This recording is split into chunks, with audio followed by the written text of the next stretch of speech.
علماء اکرام کے بیانات سننے کے لیے ترغیبی بات چینل کو سبسکرائب کریں۔ بسم اللہ الرحمن الرحیم، الحمد للہ رب العالمین والعاقبۃ للمتقین والصلاة والسلام علی سید الانبیاء والمرسلین سیدنا و مولانا محمد وعلی آلہ واصحابہ اجمعین، اما بعد فقد قال اللہ تبارک و تعالی فی القرآن المجید، اعوذ باللہ من الشیطان الرجیم، بسم اللہ الرحمن الرحیم، لقد كان لكم في رسول الله أسوة حسنة لمن كان يرجو الله واليوم الآخر وذكر الله كثيرا، وقال النبي صلى الله عليه وسلم لا يؤمن أحدكم حتى يكون هواه لما جئت به حتى يكون هواه تبعا لما جئت به، أو كما قال عليه الصلاة والسلام۔ میرے محترم بزرگوں اور عزیز ساتھیوں، اللہ تبارک و تعالیٰ نے حضرت نبی اکرم صلی اللہ علیہ وسلم کو جب اس دنیا کے اندر مبعوث فرمایا تو ایسے معاشرے کے اندر مبعوث فرمایا جو معاشرہ اس زمانے کا سب سے بگڑا ہوا معاشرہ تھا، لیکن دنیا نے دیکھا کہ ایک مختصر سی 23 سالہ زندگی کے اندر، یعنی نبوی دور کی جو زندگی ہے، اس زندگی کے اندر نبی اکرم صلی اللہ علیہ وسلم نے وہ جماعت کھڑی کی اور ایسے افراد تیار کیے جن کی نظیر نہ کل دنیا پیش کر سکی تھی، نہ رہتی دنیا تک پیش کر سکتی۔ اسی کو شاعر نے کہا ہے کہ شتربانوں کو سکھلا دی جہاں بانی محمد نے، غبار راہ کو مہر درخشاں کر دیا اس نے۔ اس مختصر سی مدت کے اندر نبی اکرم صلی اللہ علیہ وسلم نے وہ طرز دیا ہے صحابہ اکرام رضی اللہ تعالی عنہم کو کہ ان کی زندگی کے اندر ایسی نمایاں تبدیلی پیدا ہوئی جس کی نظیر پیش کرنے سے دنیا قاصر ہے۔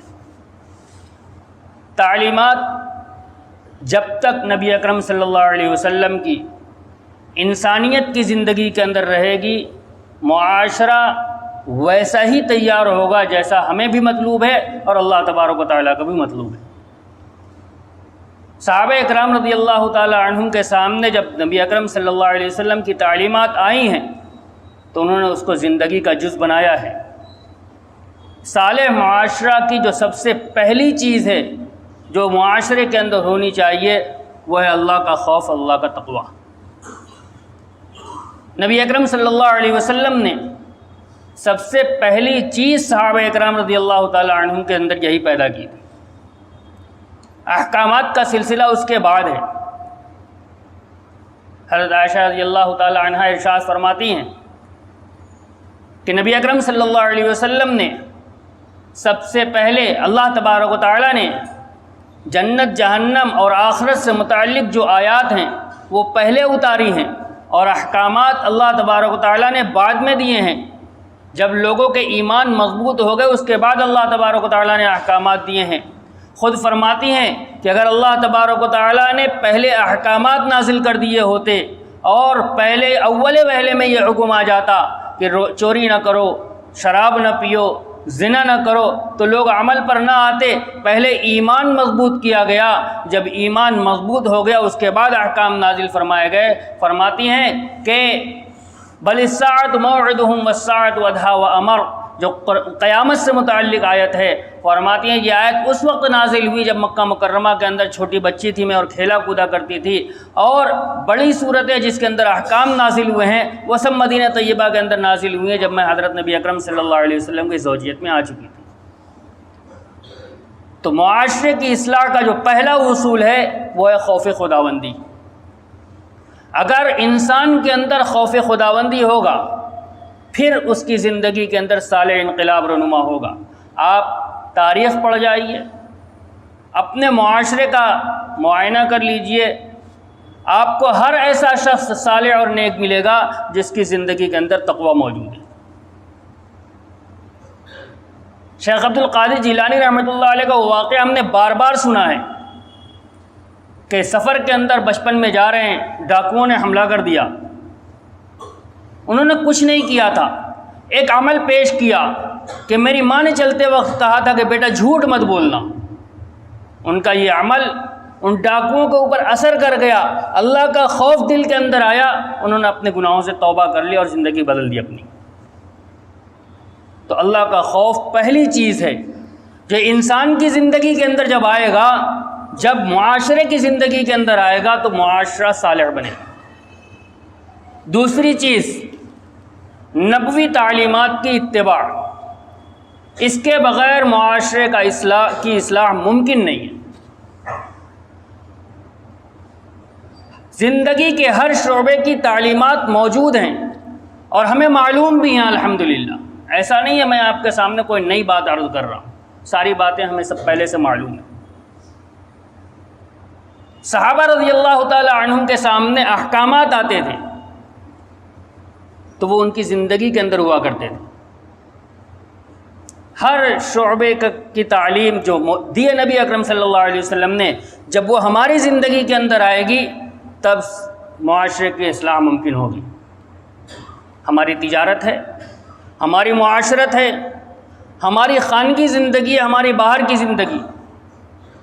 میں ایک ایک سلسلہ لے کے چلوں۔ تجارت ہے، تجارت کیسی ہونی چاہیے؟ ایک مسلمان کی تجارت اور ایک غیر مسلم کی تجارت، دونوں میں کیا بنیادی فرق ہے؟ پیسہ وہ بھی کما رہا ہے، ہم بھی کما رہے ہیں۔ اگر پیسہ ہی کمانا مقصد ہے تو پھر ایک مسلمان اور ایک غیر مسلم میں کوئی فرق نہیں۔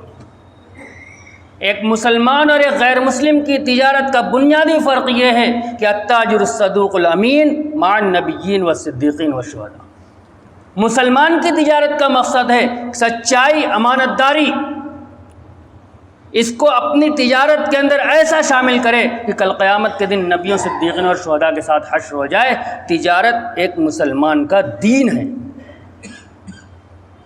نبی اکرم صلی اللہ علیہ وسلم کی تعلیمات سب موجود ہے تجارت کے سلسلے میں۔ من غش فلیس منا، جو دھوکہ دے وہ ہم میں سے نہیں۔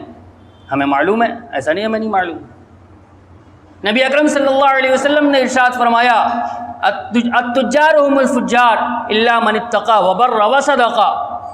تاجر سب کے سب فاسق و فاجر ہیں سوائے اس کے جو اللہ کا تقوی اختیار کرے، نیکی کرے اپنی تجارت کے اندر اور سچ بولے۔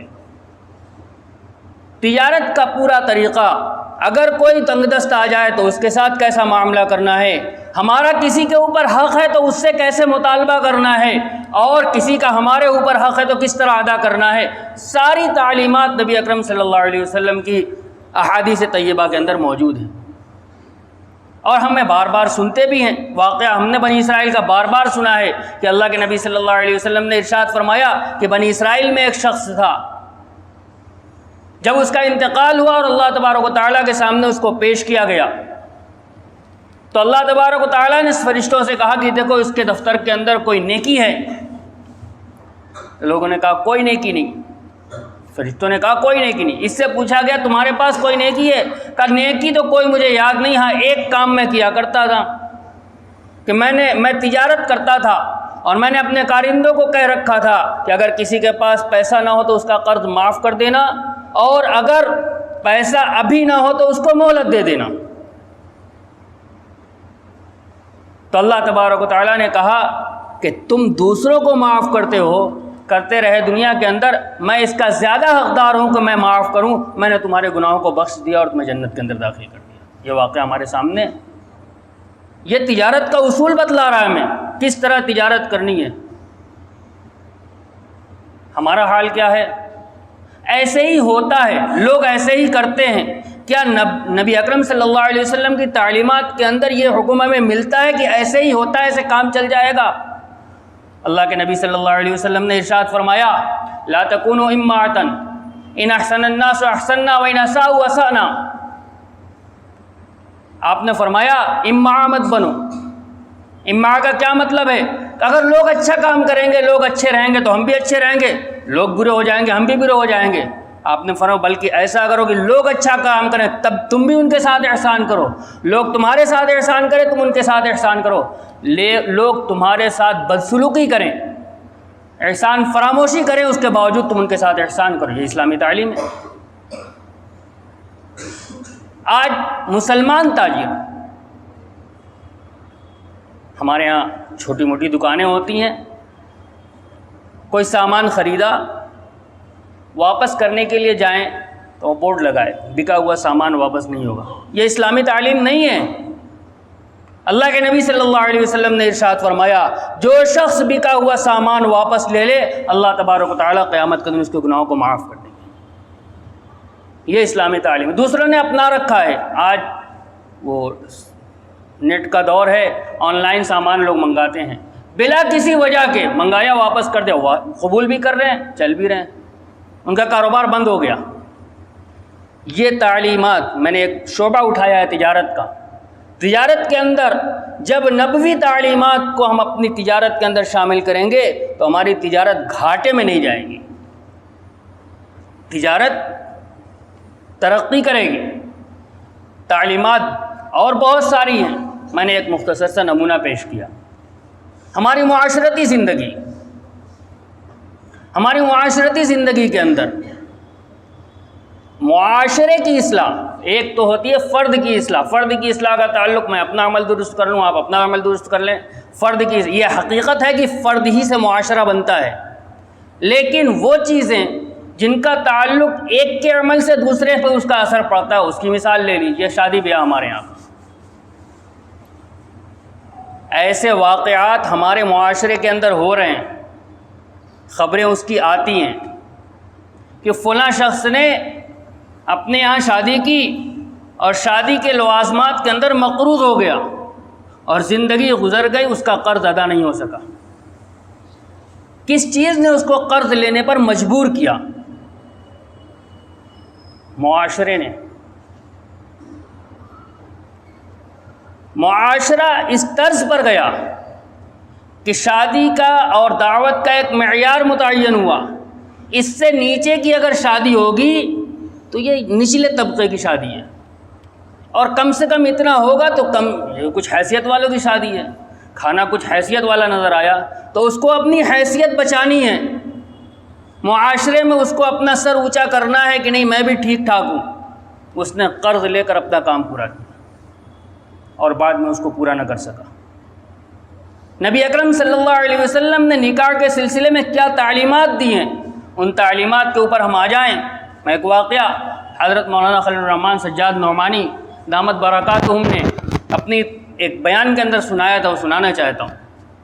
انہوں نے سنایا تھا کہ ایک غالباً حیدرآباد سے یا کرناٹک سے کہیں سے ان کے پاس فون آیا ایک لڑکی کا۔ اس نے کہا حضرت مجھے خودکشی کرنے کی اجازت دے دیجیے۔ خودکشی کرنے کی اجازت دی؟ کیوں؟ کہا ہم دیندار گھرانے سے تعلق رکھتے ہیں، ہم 3 بہنیں ہیں، ہمارے والد صاحب تہجد میں اٹھ کر دعا کرتے ہیں، مجھے وہ دعا بھول گئی، وہ دعا بھی بڑی دل خراش تھی، لہذا ہم بہنوں کی وجہ سے والد صاحب اتنا پریشان ہیں، ہم یہ چاہتے ہیں کہ مر جائیں اور خودکشی حرام موت ہے، لہذا ہمیں اجازت دے دیجئے، آپ کوئی مسئلہ ایسا بتا دیجئے کہ ہمیں خودکشی کی اجازت ہو جائے۔ مولانا نے اپنے انداز میں واقعہ سنایا، اس کے بعد سنایا کہ اس وقت ملک کے اندر جتنی بیٹیاں اپنے گھروں کے اندر بیٹھی ہوئی اور جتنی بیٹیوں نے خودکشی کی ہے، ان سب کے ذمہ دار وہ متوول حضرات ہیں جنہوں نے شادیوں کو مہنگا کر دیا ہے، سب کے سب ذمہ دار وہی ہیں۔ نبی اکرم صلی اللہ علیہ وسلم نے کیا تعلیم دی تھی؟ ان اعظم النکاح برکۃ ایسرہ مؤنۃ، سب سے بابرکت نکاح وہ ہے جس کے اندر کم سے کم خرچ ہو۔ نکاح کے اندر ولیمہ کرنا سنت ہے، یقیناً سنت ہے۔ کیسی سنت ہے؟ میں بات جو عرض کر رہا ہوں دھیان سے سنیے گا، بعد میں اس کو الٹیے گا مت۔ کیسی سنت ہے؟ نبی اکرم صلی اللہ علیہ وسلم نے اپنی زندگی میں 11 نکاح کیے ہیں، دعوت ایک نکاح میں کی ہے۔ صرف حضرت زینب بنت جہش رضی اللہ تعالی عنہ کے ساتھ جب آپ کا نکاح ہوا ہے تو آپ نے نکاح کے بعد ولیمے کی دعوت کی ہے. باقی نکاح کے اندر ولیمہ کی کیا صورت ہوتی تھی؟ صبح ہوئی، نبی اکرم صلی اللہ علیہ وسلم نے کبھی کسی طرح سے دسترخوان لگا دیا، بھئی اپنا اپنا کھانا لے آؤ، کھانا ہو گیا، کہا یہ تمہاری ماں کا ولیمہ تھا. اور پوری سیرت کے اندر صرف حضرت عبد الرحمن بن عوف رضی اللہ تعالیٰ عنہ ہیں جس سے آپ نے ولیمے کا مطالبہ کیا ہے.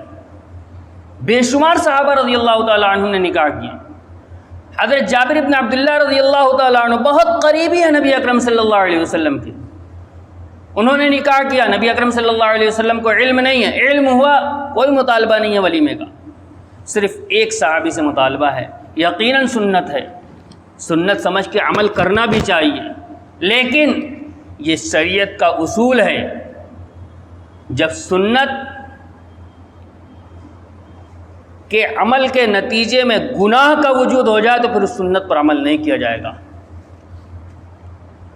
اگر ہماری اس سنت کے نتیجے میں ہمارے نامہ اعمال کے اندر گناہ لکھا جا رہا ہے تو یہ سنت ثواب کا سبب نہیں ہے، یہ سنت عذاب کا سبب بن جائے گی.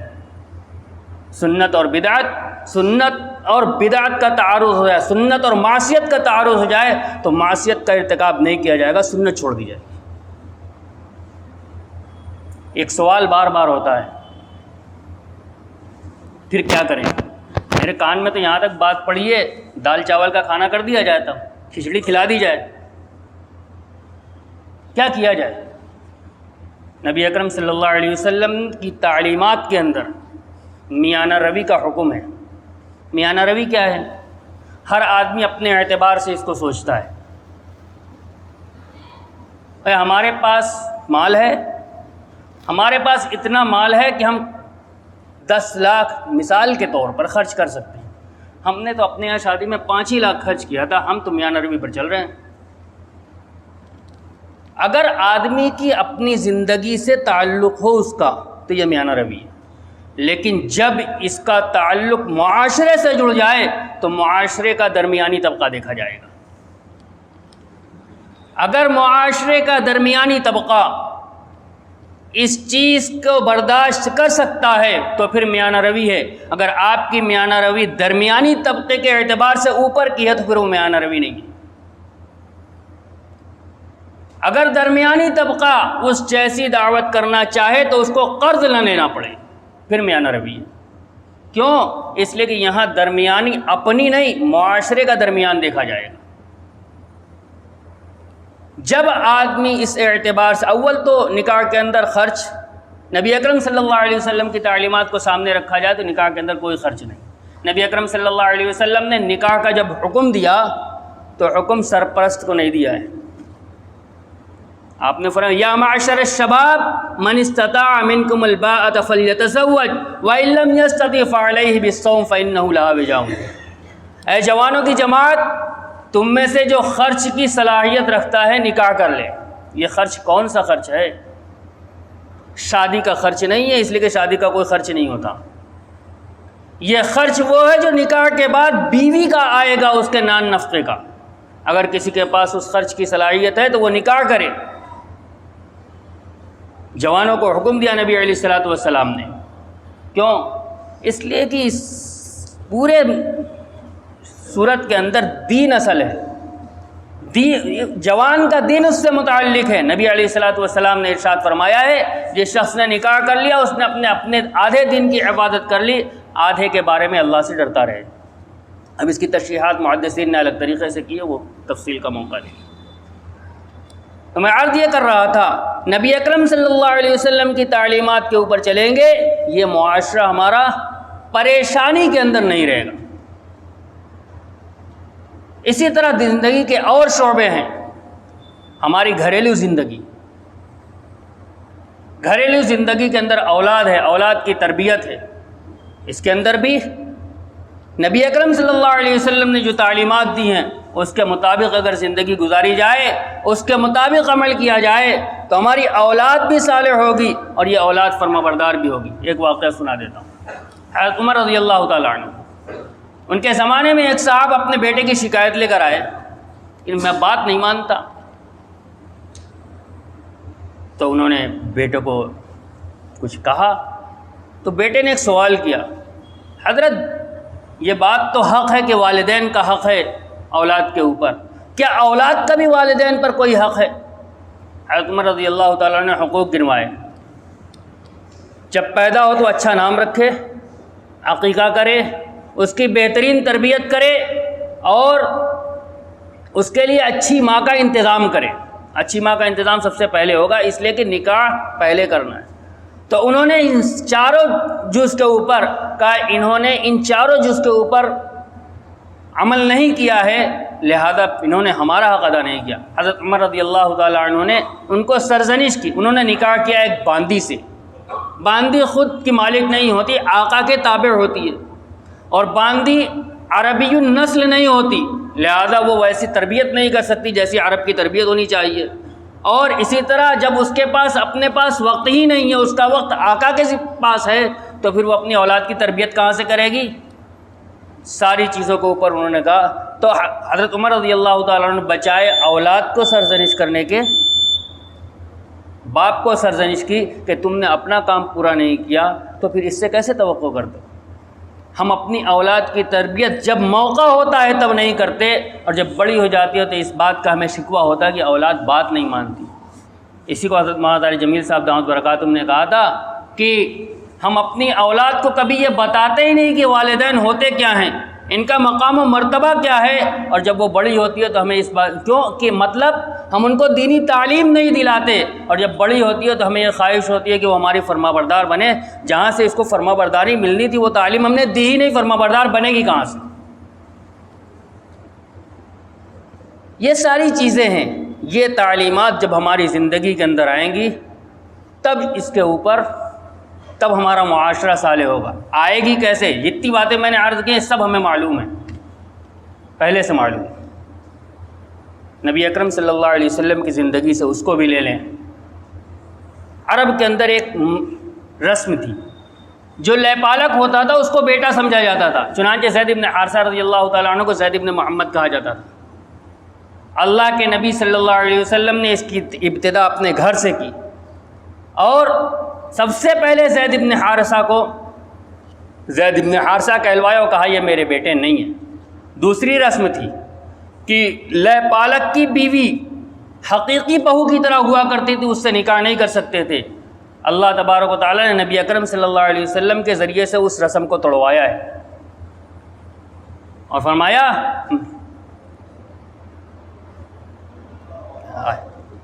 فلما قضا زید منها وطرا زوجناکها، جب زید نے اپنی ضرورت حضرت زینب رضی اللہ تعالی عنہا سے پوری کر لی تو ہم نے آپ کا نکاح زینب سے کر دیا۔ تعلیمات کا معلوم ہونا اس سے کچھ نہیں ہوتا، جب تک وہ چیز عمل کے اندر نہیں آئے گی تب تک تقریر سے تحریر سے کسی چیز سے کچھ نہیں ہوتا۔ ہم ہر چیز میں اپنا پہلو تلاش کر لیتے ہیں، اپنے بچنے کا پہلو تلاش کر لیتے ہیں، جو چیز دین نہ ہو اس کے اندر دینداری تلاش کرنے کی کوشش کرتے ہیں۔ اللہ کے نبی صلی اللہ علیہ وسلم نے ارشاد فرمایا تھا، آیت اور روایت کا ترجمہ کر کے اپنی بات ختم کر دوں کہ لا یؤمن احدکم حتی یکون ہواہ تبعا لما جئت بہ، ہم دین کو اپنی خواہش کے تابع کرنے کی کوشش کرتے ہیں، اور اللہ کے نبی صلی اللہ علیہ وسلم نے فرمایا تھا جب تمہاری خواہشات دین کے تابع جب تک نہ ہو جائیں تب تک تم مومن نہیں۔ اور نبی اکرم صلی اللہ تبارک و تعالیٰ نے فرمایا تھا لقد کان لکم فی رسول اللہ اسوۃ حسنہ، تمہارے لیے رسول اللہ صلی اللہ علیہ وسلم کی زندگی میں بہترین نمونہ موجود ہے۔ اس نمونے پر عمل کون کرے گا؟ اگلی آیت کا اگلا حصہ بتا رہا ہے لمن کان یرجو اللہ والیوم الآخر وذکر اللہ کثیرا۔ اگر ہماری زندگی کے اندر نبی اکرم صلی اللہ علیہ وسلم کی سنت ہر شعبے کے اندر داخل نہیں ہو رہی ہے تو آیت کا اگلا ٹکڑا ہمارے ایمان کی نفی کر رہا ہے۔ وہ لوگ عمل کریں گے جو اللہ پر ایمان رکھتے ہیں، آخرت کے اوپر ایمان رکھتے ہیں، اللہ کا کثرت سے ذکر کرنے والے ہیں، یہ لوگ اس نمونے پر عمل کریں گے۔ ہم نے اصل میں سنت سمجھا کس کو ہے؟ کھانے کی سنت، پینے کی سنت، گھر میں داخل ہونے کی سنت، اس کا نام ہم نے سنت رکھ رکھا ہے۔ اصل پتہ تو تب چلتا ہے کہ ہم کتنا سنت پر عمل کرنے والے ہیں جب سنت اور خواہش کا تقابل ہو جائے۔ تب پتہ چلتا ہے کہ ہم خواہشات پر عمل کرنے والے ہیں یا سنت پر عمل کرنے والے ہیں۔ اللہ تبارک و تعالیٰ نے کامیابی سنت کے اندر رکھی ہے، خواہشات کے اندر نہیں رکھی۔ اللہ تبارک و تعالیٰ ہمیں توفیق عطا فرمائے۔ وآخر دعوانا ان الحمدللہ۔ مزید علماء کے بیانات سننے کے لیے ترغیبی بات چینل کو سبسکرائب کریں۔ جزاک اللہ۔